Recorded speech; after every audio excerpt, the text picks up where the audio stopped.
উত্তরবঙ্গের মানুষের দীর্ঘদিনের স্বপ্ন নগরবাড়ি নদীবন্দর আধুনিক টার্মিনাল কমপ্লেক্সের উদ্বোধন করলেন নৌ পরিবহন উপদেষ্টা ব্রিগেডিয়ার জেনারেল অবসরপ্রাপ্ত এম সাখাওয়াত হোসেন।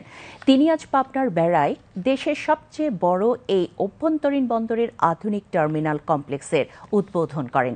উপদেষ্টা বলেন এই বন্দরটি চালু হলে পণ্য পরিবহন গতিশীল হবে, সরকারের রাজস্ব বাড়ার পাশাপাশি সুযোগ তৈরি হবে হাজারো মানুষের কর্মসংস্থানের। অনুষ্ঠানে সভাপতিত্ব করেন বিআইডব্লিউটি এর চেয়ারম্যান কমোডর আরিফ আহমেদ মোস্তফা। অনুষ্ঠানে বক্তারা বলেন, দেশের উত্তরবঙ্গের ১৬ জেলার ব্যবসার প্রাণকেন্দ্র এই বন্দরটি। তারা আরও বলেন, এই বন্দরটি নির্মাণের ফলে পণ্য পরিবহন আরও সহজ, দ্রুত ও নিরাপদ হবে, যা নদীভিত্তিক বাণিজ্যকে নতুন গতিশীল করবে।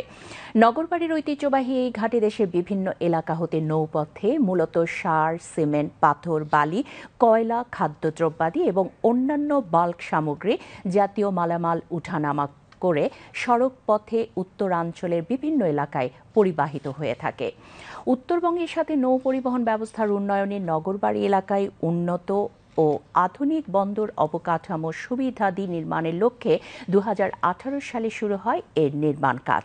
৫৫৭ কোটি টাকা ব্যয়ে ৩৬ একর জমির উপর নির্মাণ করা হয় আধুনিক সকল সুবিধা সম্বলিত এই বন্দরটি। অনুষ্ঠানে বন্দর ব্যবহারকারী, জাহাজ মালিকগণ সহ বিভিন্ন মন্ত্রণালয়ের কর্মকর্তাগণ উপস্থিত ছিলেন। পরে নৌ পরিবহন উপদেষ্টা আরিচাই ৪টি কাটার সাকশন ড্রেজারের উদ্বোধন করেন। এ সময় সংশ্লিষ্ট কর্মকর্তাগণ উপস্থিত ছিলেন।